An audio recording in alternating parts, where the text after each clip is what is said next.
నదిగాను దేవునికరంగా చేయమని ఎంతవరకు తోడయండి సహాయపడినందుకు వందనాలు చెల్లించుకుంటూ ఈ కూడికి ఆరంభండంత వరకు నడిపించమని యేసు ప్రభు నామమున స్తుతించి ప్రార్థించి వేడుకున్నాం తండ్రి, ఆమేన్.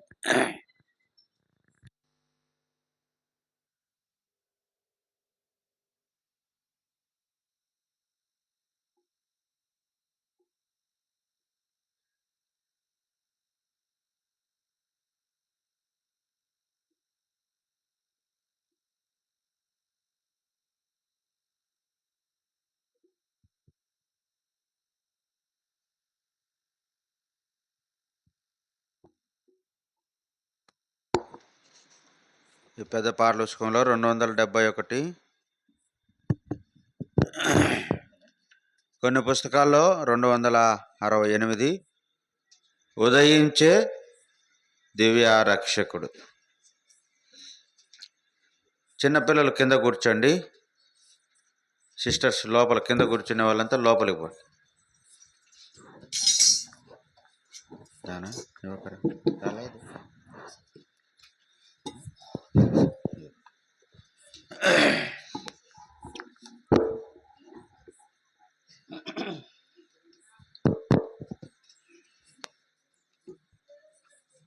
ఉదయించే దివ్య రక్షకుడు ఘోరాంధకార లోకమున మహిమ క్రీస్తు ఉదయించెను, రక్షణ వెలుగునియను,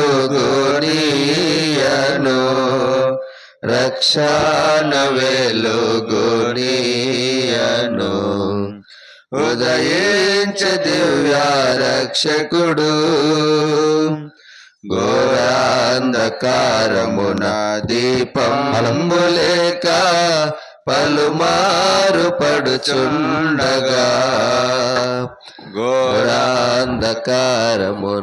దీపము లేక పలుమారు పడుచుండగా, దుఃఖాన్ని యాత్రికులంతా దారి తప్పియుండగా,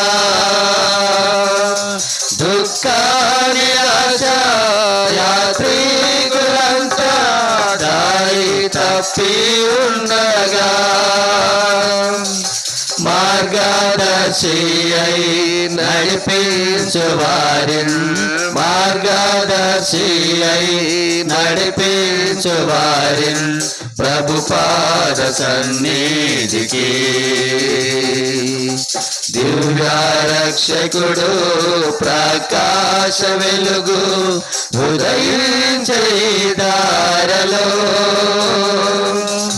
దివ్య రక్షకుడు ప్రకాశ వెలుగు ఉదయించే దారలో, ఉదయించే దివ్య రక్షకుడు ఘోరాంధకార లోకమున మహిమ క్రీస్తు ఉదయించెను, రక్షణ వెలుగునియను, రక్షణ వెలుగునియను. ఉదయించే దివ్య రక్షకుడు చింత విచారముతో నిండియున్న లోకారుదాన విని, చింత విచారముతో నిండియున్న లోకారుదాన విని, పాపము నుండి నాశించిపోగా ఆత్మ విమోచకుడు, పాపము నుండి నాశించిపోగా ఆత్మ విమోచకుడు, మానవాళికై మరణము నొంది, మానవాళికై మరణము నొంది నిత్య జీవము నివ్వన్,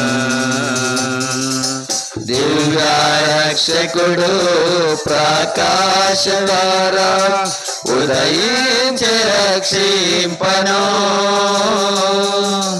దివ్య రక్షకుడు ప్రకాశతారా ఉదయించి రక్షింపను. ఉదయించ దివ్య రక్షకుడు ఘోరాంధకార లోకమున మహిమా క్రీస్తు ఉదయించెను. రక్షణ వెలుగునియను, రక్షణ వెలుగునియను. ఉదయించ దివ్య రక్షకుడు పరలోక తండ్రి కరుణించి మనలా పంపేను క్రీస్తు ప్రభున్. పరలోక తండ్రి కరుణించి మనలా పంపేను క్రీస్తు ప్రభున్. లోకాంగులకు దృష్టి నివ్వా అరుజంచ క్రీస్తు ప్రభు. లోకాంగులకు దృష్టి నివ్వా అరుజంచ క్రీస్తు ప్రభు. చీకటి నుండి దైవ వెలుగునకు, చీకటి నుండి దైవ వెలుగునకు తెచ్చే క్రీస్తు ప్రభువు. సాతాను శృంఖలములను తెంప ఉదయించ రక్షకుడు. సాతాను శృంఖలములను తెంప ఉదయించ రక్షకుడు. ఉదయించ దివ్య రక్షకుడు ఘోరాంధకార లోకమున మహిమా క్రీస్తు ఉదయించెను. రక్షణ వెలుగునియను, రక్షణ వెలుగునియను. ఉదయించ దివ్య రక్షకుడు.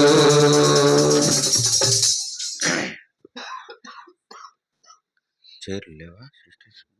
సిస్టర్స్కి లోపల ఉంది, లోపల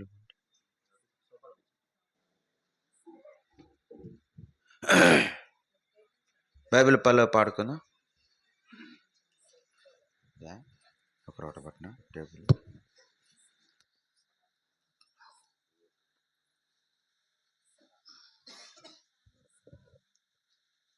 భలే భలే మాట, బంగారు మాట.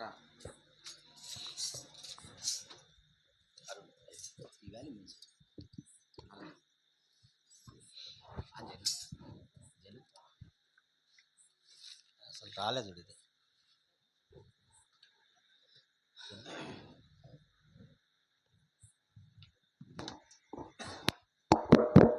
పిన్ను బయటకు వచ్చింది ఇప్పుడు, అది లాగేసరికి పిన్ను. భలే భలే మాట, బంగారు మాట, బైబిల్లో మాట, యేసు మాట.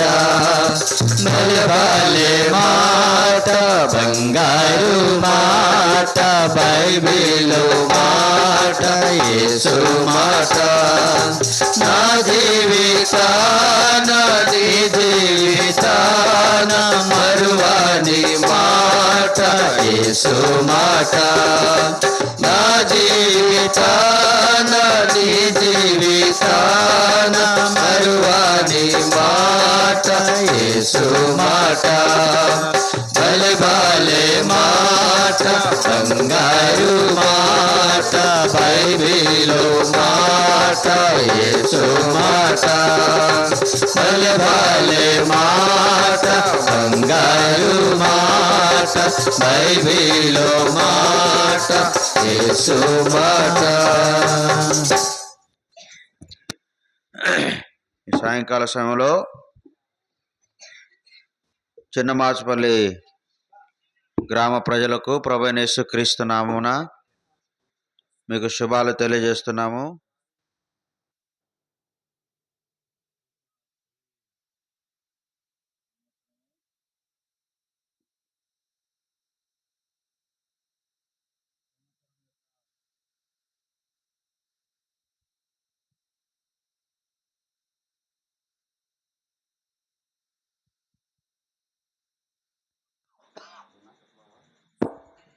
ఈ సంవత్సరం యొక్క చివరి దినాల్లో మనం ఉంటున్నాము. ఈ దినము డిసెంబర్ 30 తారీఖు.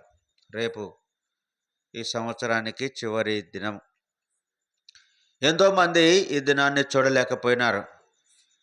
మనకంటే గొప్పవారు, జ్ఞానం కలిగిన వారు, చదువుకున్నవారు, డబ్బున్నవారు, ఐశ్వర్యవంతులు, బలవంతులు, లోకరీతిగా ఆయా తలాంతులు, ఆయా టాలెంట్స్ కలిగినటువంటి ఎంతోమంది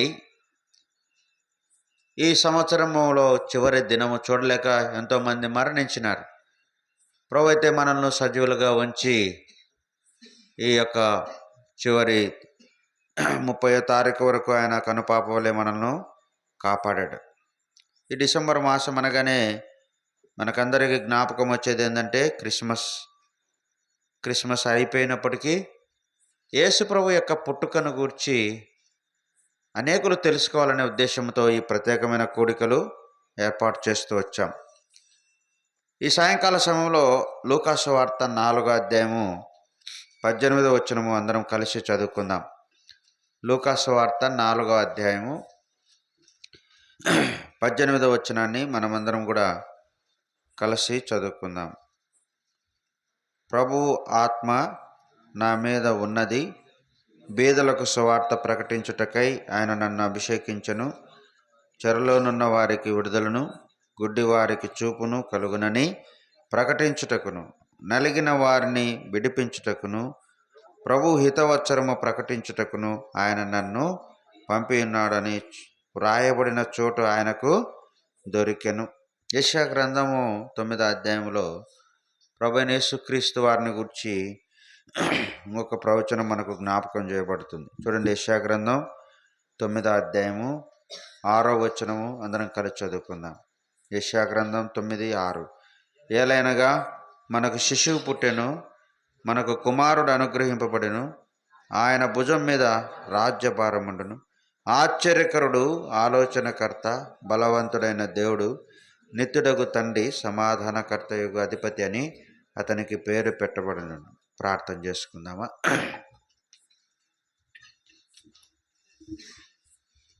ప్రేమల తండ్రి యేసుక్రీస్తు ప్రభు నాముని పాదాల కొందనాలు స్తోత్రాలు చెల్లించుకుంటున్నాం. ప్రభా, ఈ సంవత్సరంలో ఈ డిసెంబర్ మాసంలో ఆయా గ్రామాల్లో నీ రాజ్య సువార్తను ప్రకటించే విషయంలో ఎంతో సహాయపడినారు. చివరిగా ఈ చిన్న మాసపల్లిలో మా యొక్క ప్రియులు వారి గృహాన్ని ఆధారం చేసుకొని నీ మాటలు కొన్ని అందించనేటుండగా సమయాన్ని దీవెనకరంగా చేయి. బలహీన దాసుని నీ శిలువ రక్తం కడిగి నా నోటిని మాటలు ఉంచండి. ఇప్పటికే సమయం ఎక్కువైంది ప్రభా, అయినప్పటికీ కొన్ని మాటలు నీ వాక్యం ద్వారా మేము పురికొలబడి ధ్యానించబడి కొందరికైనా క్షేమము మేలు కలుగునట్లుగా మీరే నీ మాటలు మాకందరికీ దయచేయమని యేసు ప్రభువును ప్రార్థించి వేడుకున్నాం తండ్రి, ఆమేన్. ప్రభువైన యేసుక్రీస్తు వారి యొక్క పుట్టుకను గురించి ఈ నెలంతా మనం ధ్యానించాం. అయితే లూకాసు వార్తలో మనం చదువుకున్నట్టుగా ప్రభువైన యేసుక్రీస్తు వారు ఆయన దేవాలయంలోనికి వెళ్ళినప్పుడు యెషయా గ్రంథములోని మాటలు ప్రభువైన యేసుక్రీస్తు వారికి ఆయనకి ఇవ్వబడ్డట్టుగా మనం చెప్పబడ్డాయి. ఏమిటి ఆ మాటలు అంటే, ప్రభు ఆత్మ నా మీద ఉన్నది, బీదలకు సువార్త ప్రకటించుటకై నన్ను అభిషేకించను, చెరలోనున్న వారికి విడుదలను, గుడ్డివారికి చూపును కలుగునని ప్రకటించుటకును, నలిగిన వారిని విడిపించుటకును, ప్రభు హితవత్సరం ప్రకటించుటకును ఆయన నన్ను పంపియున్నాడు. ప్రభువైన యేసుక్రీస్తును తండ్రి అయిన దేవుడు ఈ లోకానికి ఎందుకు పంపాడు అని అంటే, అనేక విషయాలు ఇక్కడ రాయబడ్డప్పటికీ ఈ సాయంకాల సమయంలో ఒక చిన్న భాగము, ఒక చిన్న మాట మనం జ్ఞాపకం చేసుకుందాం. నలిగిన వారిని విడిపించుటకు యేసుక్రీస్తు ప్రభు ఎందుకు ఈ లోకానికి వచ్చాడంటే నలిగిన వారిని విడిపించుటకు.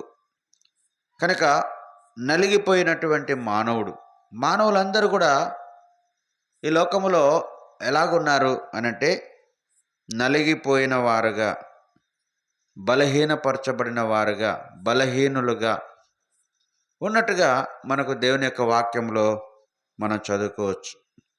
కనుక ఈ లోకంలో ఉన్న మానవుని యొక్క స్థితి ఎలాగుంది అనంటే నలిగిపోయిన స్థితి.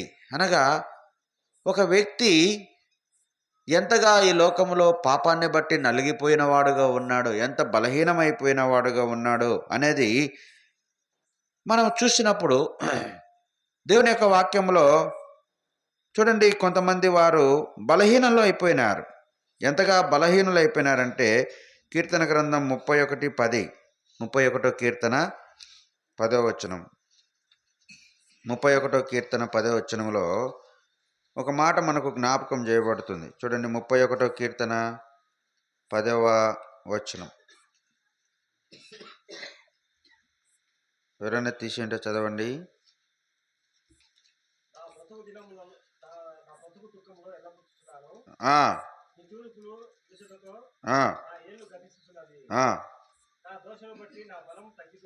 నా దోషమును బట్టి నా బలము తగ్గిపోతున్నది. కనుక ఒక వ్యక్తి ఎంతగా నలిగిపోయినాడు అనేది ఇక్కడ చూస్తే దావీదు కీర్తనకారుడు తను ఏమంటున్నాడంటే, నా దోషములను బట్టి నాకున్న బలమంతా తగ్గిపోయింది, నా ఎముకలన్నీ కూడా క్షీణించిపోయినాయి. ఇది మానవుని యొక్క పాప స్థితి. బయటికి బాగా కనబడుతున్నాడు, అంతరంగంలో మానవుడు ఎంతో నలిగిపోయిన వాడుగా, బలహీనపరచబడినవాడుగా, బలము లేనివాడుగా, ఎంతగానో బలము పోగొట్టుకున్నవాడుగా, మానవుని యొక్క పాపము మానవుని యొక్క క్షీణ దశకు తీసుకుని వెళ్ళినట్టుగా మనం చూస్తున్నాం. అందుకే ఆయన అంటున్నాడు, నా దోషాలను బట్టి నాకు బలము తగ్గిపోయింది, నా ఎముకలన్నీ క్షీణించిపోయినాయి. ఇలాంటి పరిస్థితుల్లో నుండి, ఇలాంటి నలిగిపోయినటువంటి స్థితిలో నుండి, ఇలాంటి విరిగిపోయినటువంటి స్థితిలో నుండి, ఇలాంటి బలహీనమైన స్థితిలో నుండి నన్ను ఎవరు కూడా విడిపించలేనట్టుగా నేను ఉంటున్నానని తను జ్ఞాపకం చేసుకుంటున్నాను. కనుక మన మానవుని యొక్క స్థితి ఎంతగా బలహీనపరచబడిపోయిన వాడుగా, ఎంత బలహీనుడుగా ఉంటున్నాడో అనేది మనకు జ్ఞాపకం చేయబడతా ఉంది. దేవుని యొక్క వాక్యంలో చూడండి, లూకాసు వార్త 13వ అధ్యాయం 11వ వచనం. లూకాసు వార్త 13వ అధ్యాయము 11వ వచనంలో అక్కడ ఒక వ్యక్తి మనకు కనబడుతుంది. చూడండి, 13వ అధ్యాయం 11వ వచనం. 18 ఏళ్ల నుండి బలహీనపరచు దయ్యము పట్టిన ఒక స్త్రీ అచ్చటుండెను. ఆమె నడుము ఏమైపోయిందంట, వంగిపోయి ఎంత మాత్రమును చక్కగా నిలబడలేదు. ఎంత బలహీనం అయిపోయిందంటే, ఎంతగా తాను నిలబడలేనటువంటి స్థితి.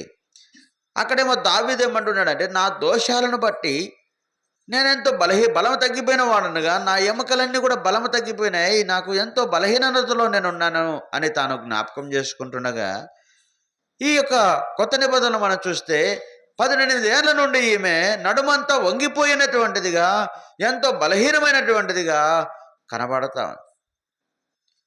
బలహీనపరచు దయ్యము పట్టినటువంటి స్త్రీగా మనకు జ్ఞాపకం చేయబడతా ఉంది. అందుకే యెషయా గ్రంథం 1వ అధ్యాయంలో ఒక మాట మనకు ప్రతివాని గుండె ఏమైపోయిందంట, బలహీనమైపోయింది. యెషయా గ్రంథం 1వ అధ్యాయం, యెషయా గ్రంథం 1వ అధ్యాయము 5వ వచనం చివరి భాగం. ప్రతివాడు నడునెత్తిని వ్యాధి కలిగి ఉన్నాడు, ప్రతివాని గుండె ఏమైపోయింది, బలహీనమైపోయింది. కనుకనే మానవుడు దేవునికి దూరం అయిపోయి ఎంతో బలహీనుడుగా ఉంటున్నాడు. ఎంత బలహీనుడుగా ఉంటున్నాడంటే, బలము తగ్గిపోయిన వాడుగా, క్షీణించిపోయేటువంటి స్థితిలో, నడుము వంగిపోయినట్టుగా ఆమె కనబడినటువంటి స్థితిలో, ప్రతి వాని గుండె కూడా ఏమైపోయిందంటే బలహీనపరచబడినట్టుగా కనబడతా. ఈనాడు మానవుడు ఇలాంటి బలహీనతలో దేవుని ఎరగలేని వాడుగా, దేవుని చూడలేని వాడుగా, దేవుని ఎదుగు రాలేని వాడుగా, దేవుని కలుసుకోలేని వాడుగా ఎంతో బలహీనతమైనటువంటి స్థితిలో మానవుడు జీవిస్తున్నాడు. అందుకే దేవుడు ప్రభువైన యేసుక్రీస్తుని లోకానికి ఎందుకు పంపాడంటే నలిగిన వారిని, బలహీనమైన వారిని తిరిగి బలపరచడానికి, తిరిగి సమకూర్చడానికి, తిరిగి బాగు చేయడానికి, తిరిగి వారి గుండెను బాగు చేయడానికి, తిరిగి వారి యొక్క ఆరోగ్యం ఇచ్చి వారిని బలపరచడానికి, ఆత్మీయ జీవితంలో ఎంతగా బలహీనమైపోయినాడో ఆ ఆత్మీయ జీవితాన్ని బాగు చేయడానికి యేసు ప్రభు లోకానికి వచ్చాడు ప్రియులారా. కాబట్టి ప్రతివాడు కూడా నలిగిపోయిన వాడుగా, బలహీనపరచబడిన వాడుగా, వంగిపోయిన వాడుగా, పాపాన్ని బట్టి కృషించిపోయిన వాడుగా, ఏమాత్రమో బలము లేనటువంటి, శక్తి లేనటువంటి స్థితిలో మానవుడు జీవిస్తున్నాడు. చాలామంది అనుకుంటున్నారు, నాకేమయ్యా బాగా బలం ఉంది, యవన దశలో ఉన్నాను, మంచి ఆరోగ్యం ఉంది, నాకు షుగర్ లేదు, బీపీ లేదు. కొంతమంది అంటే నాకు షుగర్ లేదు, బీపీ లేదు బ్రదర్, చాలా ఆరోగ్యంగా ఉన్నాను. కానీ ఆత్మీయ జీవితంలో ఈనాడు దేవునికి ఎంతో దూరంగా, ఈ లోక సంబంధమైన ఎటువంటి రోగము, ఎటువంటి బలహీనత, ఎటువంటి కష్టము, ఎటువంటి నీకు దుఃఖము లేకుండా ఉన్నట్టుగా కనబడవచ్చు. కానీ నీ ఆత్మీయ జీవితం ఎంతో పతనమైపోయింది. నీ ఆత్మీయ జీవితంలో ఎంతో నలిగిపోయిన వాడవుగా ఉంటున్నావు. ఆత్మీయ జీవితంలో ఎంతో కృంగిపోయిన వాడవుగా ఉంటున్నావు.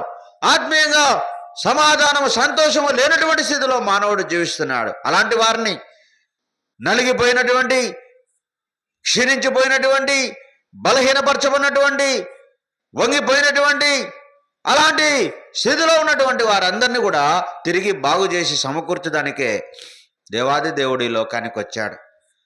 యేసు అనే నామములో 2025 సంవత్సరాల క్రితం యేసుక్రీస్తు ప్రభు ఈ భూమి మీద జన్మించిన మాట వాస్తవం. చరిత్ర మనకు సాక్ష్యం ఇస్తా ఉంది. క్రీస్తు శకం, క్రీస్తు పూర్వం ఆయన శకపురుషుడుగా ఈ లోకంలో జన్మించినాడు యేసుక్రీస్తు ప్రభు. ఆయన పుట్టిన తర్వాత ఈ లోకంలో అనేకులకు సంతోషం కలిగింది. గొర్రెల కాపర్లకు, చీకట్లో ఉన్న వారికి ఎంతో వెలుగు కలిగింది. ప్రియులారా, ఈనాడు నీ జీవితంలో కూడా నెమ్మది లేకుండా, సంతోషం లేకుండా, నలిగిపోయినటువంటి స్థితిలో ఉన్నావా? దుఃఖంలో ఉన్నావా? బాధలో ఉన్నావా? ఎవరు నన్ను ఆదరించేవారు లేరు, ఎవరు నన్ను స్వస్థపరిచేవారు లేరు, ఎవరు నాకు సహాయం చేసేవారు లేరు, ఎవరు నన్ను ఆదరించేవారు లేరని నువ్వు అనుకుంటున్నావా? నువ్వు పుట్టక మునిపే యేసుక్రీస్తు ప్రభు నలిగిన వారిని విడిపించడానికి, బలహీనులను బలపరచడానికి లోకరక్షకుడుగా ఈ లోకంలో ఉద్భవించినాడు. ఎవరైతే ఆ సత్యాన్ని తెలుసుకొని యేసు ప్రభు నా కొరకు ఈ లోకంలో జన్మించాడు, నా కొరకు ఆయన నన్ను బలపరచడానికి లోకానికి వచ్చాడు, నన్ను నా బలహీనతలను విడిపించడానికి వచ్చాడు అని ఎవరైతే నమ్మి పాపము నుండి విడిపించబడాలని ఆశపడుతున్నారో అలాంటి వారికి సూక్ష్మములో మోక్షం దొరుకుతాం. యేసనగా తన ప్రజలను వారి పాపము నుండి ఆయనే రక్షించును గనక ఆయనకు యేసను రక్షించుకుడు, నిన్ను విడిపించేవాడు, నలిగిపోయినటువంటి నీ జీవితాన్ని బాగు చేసేవాడు. ప్రియులారా, నీ జీవితం ఎంతగా వాడిపోయిందో, ఎంతగా నలిగిపోయిందో, ఎంతగా కృంగిపోయిందో, ఎంతగా నెమ్మది లేనటువంటి స్థితిలో ఉన్నావో ఈ రాత్రికాలం నీ కొరకే కుడికి ఏర్పాటు చేయబడి నిన్ను తిరిగి పుష్పింపజేయాలని, తిరిగి నిన్ను బాగు చేయాలని, నిన్ను ఒక నూతనమైన వ్యక్తిగా చేయాలని దేవుడు ఈ లోకంలో జన్మించినాడు, నీ కొరకే జన్మించాడు. ప్రియులరా, ఎవరైతే ఈ రక్షకుడు నా కొరకు జన్మించాడని హృదయంలో విశ్వసిస్తారో అలాంటి వారికి సూక్ష్మంలో మోక్షం. ప్రభువైన యేసుక్రీస్తు కన్యక మరియ గర్భంలో జన్మించి పాపము లేకుండా జీవించి పాపులందరి కొరకే శిలువలో ప్రాణం పెట్టాడు.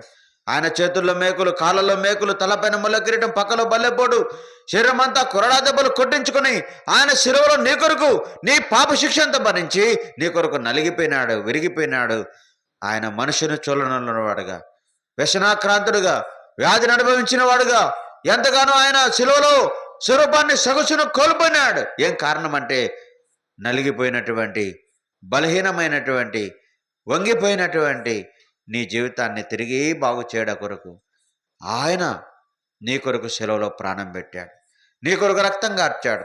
ఆ యేసుప్రభు కార్చిన రక్తం ప్రతి పాపము నుండి నిన్ను కడిగి పరిశుద్ధపరుస్తుంది. ప్రియుడా, నువ్వెవరైనా ఎక్కడున్నా, ఏ స్థలంలో ఉన్నా, ఇంకా ఈ రక్షకుని నీవు అంగీకరించకపోతే, నీ జీవితం ఇంకా మార్చబడకపోతే, ఈ శాంతి సమాధానం నెమ్మది నువ్వు పొందకపోతే, నలిగిపోయిన స్థితిలోనే, వంగిపోయిన స్థితిలోనే, దుఃఖముతో కూడిన జీవితంతో, బలహీనమైనటువంటి స్థితిలో నీవు ఇంకా జీవిస్తున్నట్లయితే, ఈ రాత్రికాలం ప్రేమగల దేవుడు ప్రేమతో నిన్ను ఆహ్వానిస్తున్నాడు. నువ్వెవరైనా సరే ఆయన దగ్గరకు వచ్చినట్లయితే నీ జీవితాన్ని బాగు చేస్తాడు. అందుకే ఆయనకు ఒక పేరు పెట్టబడింది. మనం యెషయా గ్రంథం 9:6 చదువుకున్నాం. ఆశ్చర్యకరుడు, ఆలోచనకర్త, బలవంతుడైన దేవుడు. బలవంతుడైన దేవుడు నిన్ను బలపరచడానికి, నీకు బలం ఇవ్వడానికి, నీకు శక్తి ఇవ్వడానికి ఆయన శిలువలో ప్రాణం పెట్టాడు. కనుక ఈ రాత్రికాలం ఆ రక్షకుని అంగీకరించు. నేడే అనుకూల సమయం, నేడే రక్షణ దినం. ప్రభువైన యేసుక్రీస్తు ప్రేమతో నిన్ను ఆహ్వానిస్తున్నాను. ప్రియుడా, ఆయనను ఎంతకాలము దూరంగా ఉండి, ఎంతకాలం నెమ్మది లేకుండా, సమాధానం లేకుండా, సంతోషం లేకుండా, బలహీనపరచబడిన వాడవుగా, వంగిపోయినటువంటి స్థితిలో, నెమ్మది లేని స్థితిలో ఉంటున్నావేమో, ఈ రాత్రికాలమైన యేసయ్యా, నా పాపాలు క్షమించు, నా దోషాలు క్షమించు, నన్ను నీ బిడ్డగా చేసుకొని అడిగితే యేసుప్రభువారు ఇప్పుడే నీ హృదయంలోనికి వస్తాడు. తన రక్తంతో నీ పాపములన్నీ కడుగుతాడు. నీ హృదయం శుద్ధి చేయబడుతుంది. నువ్వు దేవుని బిడ్డగా మార్చబడతావు. చెప్పన శక్య మహిమాయుక్తమైన ఆనందం నీ హృదయంలోకి వస్తుంది. యేసు రక్తం ప్రతి పాపము నుండి నిన్ను కడిగి పరిశుద్ధపరుస్తుంది. ఇదే అనుకూల సమయం. నేడని అనుకోవద్దు. ఎంతోమంది ప్రియులరా, కొత్త సంవత్సరంలో కొత్త బట్టలు వేసుకోవాలా, ఎంజాయ్ చేయాలా, సంతోషంగా ఉండాలా అని ఆలోచిస్తుంటావు. అయితే పాపములో ఉంటే, నెమ్మది లేకుండా ఉంటే, ప్రియుడా, ఆ నూతన సంవత్సరమే ఒకవేళ నీకు దుఃఖదినం కావచ్చు, చెప్పలేం. కాబట్టి నీ హృదయంలో యేసుప్రభు లేకపోతే నీకు ఎన్ని ఉన్నా కూడా, ఈ లోకంలో ఎన్ని ఉన్నా కూడా అవన్నీ సున్నానే. యేసుక్రీస్తు ప్రభును నీ హృదయంలో చేర్చుకోవాలని ప్రేమతో ఆహ్వానిస్తున్నాం. ప్రభువైన యేసునందు విశ్వాసం ఉంచండి. అప్పుడు మీరు మీ ఇంటి వారు గొప్ప ఆత్మరక్షణ పొందుతారు. మోకరించండి, ప్రార్థన చేస్తాం.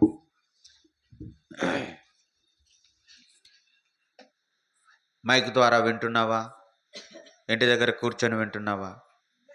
లేక ఇక్కడ కూర్చొని వింటున్నావా? ప్రియుడా, ఎంతగా నలిగిపోయినావో, ఎంతగా కృంగిపోతున్నావో, ఎంతగానో బలహీనపరచబడిన స్థితిలో ఉన్నావో, నిన్ను బలపరచడానికే, నిన్ను బాగు చేయడానికే యేసుప్రభు వచ్చాడనేది ఈ రాత్రికాలమైన గ్రహించు.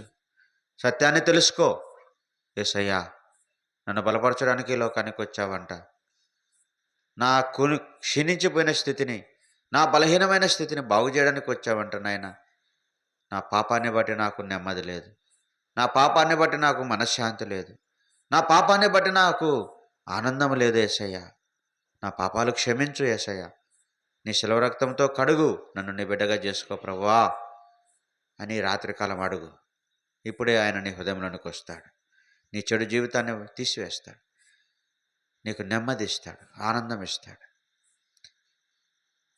చిన్న ప్రార్థన చేసుకో. యేసు ప్రభువా, నేను పాపిని, నీ రక్తంతో నన్ను కడిగి నన్ను బలపరచు.